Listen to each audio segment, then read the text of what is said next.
In this video, we're going to demonstrate a couple of Apex features which improve your ability to hunt in areas of high iron trash concentrations. One of these features will help you avoid digging tricky iron objects to begin with, and another of the features will simply allow you to turn down the volume of those iron objects. Garrett's very popular iron audio feature helps you quickly identify complex iron targets like bottle caps. The use of iron audio adjusts the cutoff between low tone and medium tone targets. The low tone of Apex is normally heard for targets that register between 0 and 35 on the target ID scale. By notching out 5 pixels of discrimination, all targets encountered with target IDs below 25 will now be silent when iron audio is not in use.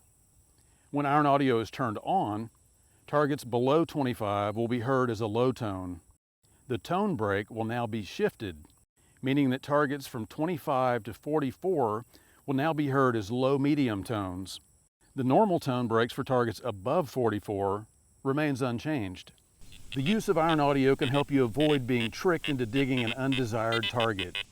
Iron audio will only work when at least 1 pixel of iron discrimination has been notched out. To demonstrate the value of iron audio, let's take a look at 3 undesired targets. I've got an old rusty washer here, an iron nail, and a steel bottle cap. So I'm just going to put these on the ground here. Bottle cap, the nail, and the washer. Hopefully you'll be able to see this in a second. Okay, so for this demonstration, I'm running in 0 mode, and as you can see, all the pixels are lit up, which means I have no discrimination. So first off, let's listen to these 3 trash targets. Washer.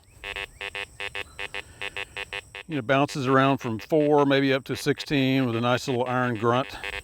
Go to the nail. In this direction, it's reading about 26, 27.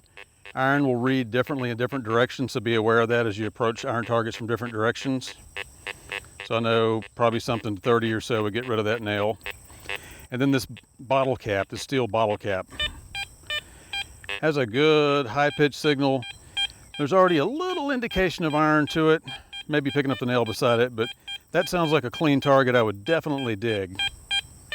So let's step back here and let's put some discrimination in. I'm going to keep it in 0. I could switch to coins or something like that, but in this case I'm going to keep it in 0. So I've simply got the cursor I can move, and I'll eliminate some notches. And I know I want to get probably to about 30 because that would probably knock out that nail. So that should probably do it on most of these targets. So with iron audio off, let's go back and listen to these targets again and just see how the use of discrimination alone comes into play. Okay, the washer, I'm getting indication that it's there, but I'm not hearing it because I've got a high level of discrim going on. The nail, again, I went to about 30 or so, so it's reading up in the 20s, but I'm still not hearing it. Go to this bottle cap. Still getting a pretty good response. Sounds like it could be a good coin down there. Okay, so we're still in 0 mode. We've got our discrim at about 30. I'm going to go back and put iron audio into play, and we're going to listen to these targets. And all the discriminated iron is going to make a low tone sound. Okay, the washer is very distinctly a piece of garbage I'm not probably going to want to dig. Moving over to the nail. Same thing. Distinctive iron grunt trash sound. Now to the bottle cap. I'm getting some high tone still, but it's flanked by the low tone and the garbage sound of the iron.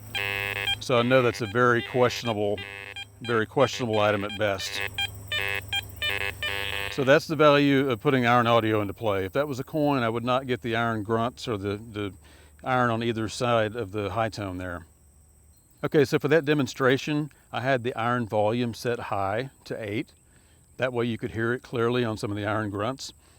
Now, if you want, you can also bring iron volume into play along with iron audio.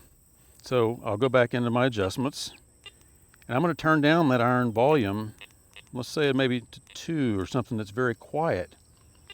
I can still hear the iron, but it's not loud and annoying.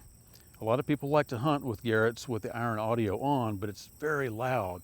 So with the Apex, now I've turned it down, got the iron audio on. Let's listen to these undesired targets again. I've got a very low iron sound on the washer. Same thing on that. I'll stop for a second, go back over the nail. It's a low iron sound. Now let's go back over our bottle cap. Still getting some high blips, but I'm getting a lot of low iron sound to it. So I know that's a very questionable target. So that demonstrates the use of both iron volume in conjunction with iron audio.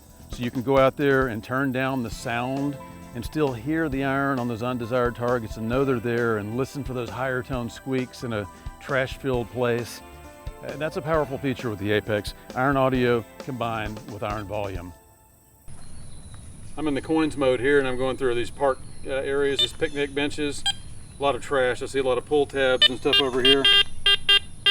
Reading the 50s. And here's a couple bottle caps I can see.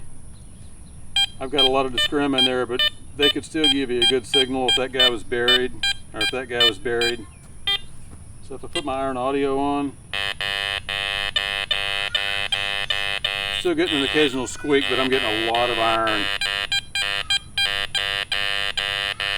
High tone mixed with the squeaks. So that's what the iron audio does for you in a trash spot like this, especially when those things are buried.